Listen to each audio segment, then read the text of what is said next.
So I've just bought my second van.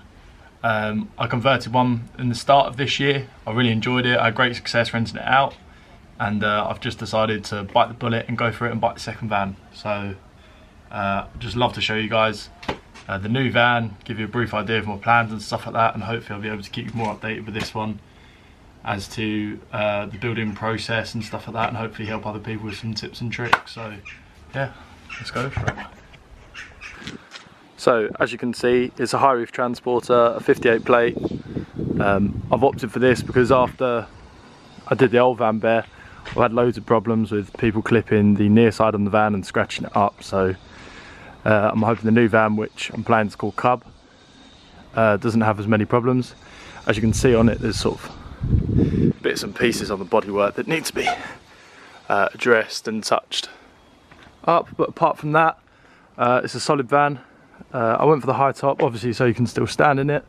And I saw a German person's van who'd used this same model, and it just looked so cool that I thought, I'm going to go for it. But just step in the back here. So it already came with the glass on the back here. I probably wouldn't have put it in after doing the last one.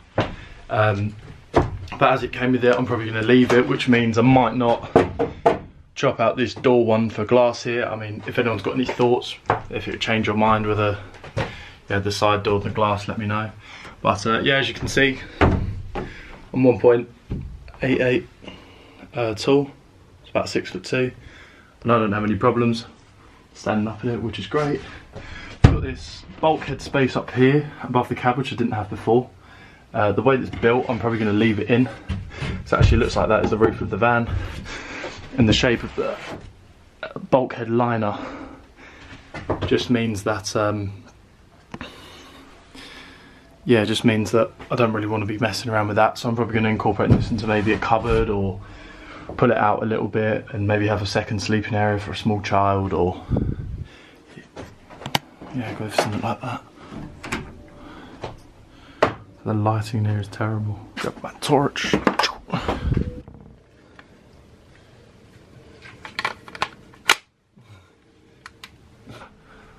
That's better, you can see what I'm talking about now. So I'm hoping to put like a double pull-out bed here, so it will sit over the wheel arches and be on a drawer, so you pull the bed forwards to extend it into the living space during the day, with 2 seats here and a little pull-out dining table.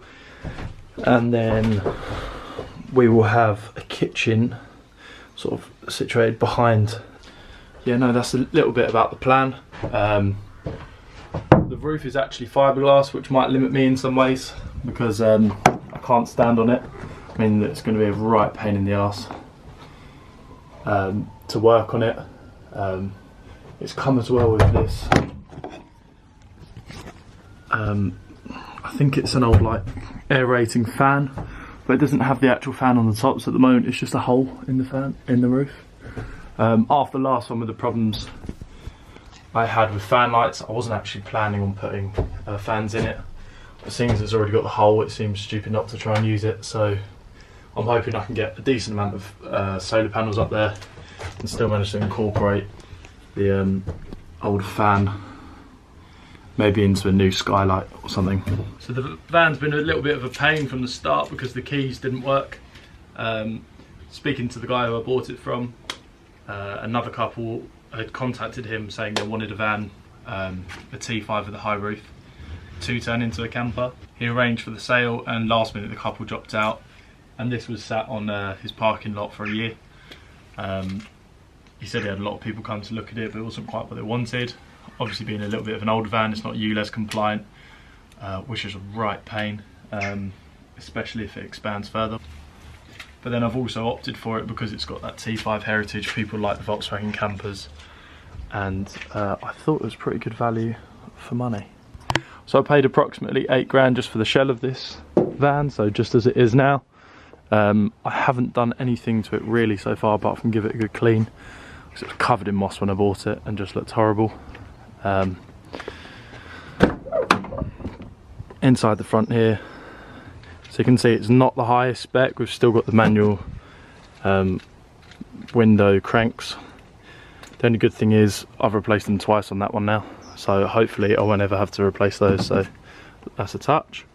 I've already installed a steering wheel lock, simply because with the key not working at the moment, it just makes it feel more secure. Also, when people see white vans, they tend to think there's tools in the back, so it's just a visual deterrent more than anything. I'm sure if they really wanted to get into it and have it off, they could. As you can see here, so it's a manual again, part of the cost saving process. I do look at these vans as a business as much as I love doing them, but yeah, obviously price saved on getting the standard spec and the manual means I've got more money to spend upgrading it. The twin seat, so unlike the other one, I'm probably not going to rip these out and chop it out for a single one, and potentially upgrade this unit so that you can have the CarPlay plug in, just because it works really well on the other one, especially with the reversing camera. Yeah, that's a little bit on the inside of the van.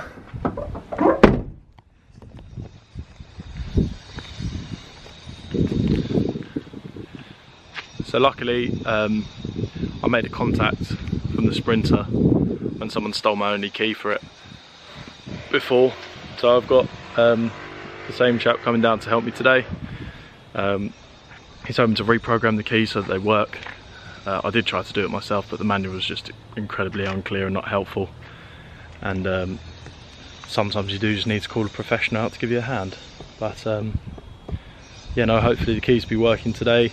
I'm planning to start the rip out of the inside at least. So I'm considering upgrading the rims on these and potentially the tyres to the ones with the winter profile on them, mainly because they look cool more than anything. But I'm not thinking of going for anything as high spec as what we've got on Bear, simply because it costs a fortune. But yeah, no, I just think it'll give it a bit of a cooler look. I'm also going to hopefully get the paintwork touched up, have the whole van mopped as well, so the paint really starts to shine through, and blacken up the bumpers again, just to give it a newer look. On this side round here with the sliding door, I'm thinking maybe yet again chuck the awning lights on, like you can see on Bear there, just because they work really well and they're super effective. And maybe a little warning yet again, nothing quite to that spec and standard, maybe just like a tarp on sticks. Yeah, although the awning on Bear is really cool, it's just the right faff for other people to fold it out, fold it back. You've got to do a whole tutorial video, people have broken it already, and yeah, it's just an absolute nightmare, especially when running it for rental. So our first job in Bear will be to pull the carpeted flooring out. As you can see here, it's not in the best condition. We've also got, just down here if I show you, really rotten floor, just from where we've got this hole in the ceiling here. So yeah, going to be looking to pull or fix that, pull all this flooring up, all the ply lining, take all that off, and just see, as you can see here, we're just dealing with elements of rust. So treat the rust, get it all looking bright and shiny again, and see what we're dealing with. My plan for this is to keep it as a van for as long as possible. So I'm planning to not do it in the conventional order, but in a way that I can keep the space open for as long as possible, doing all the other little jobs.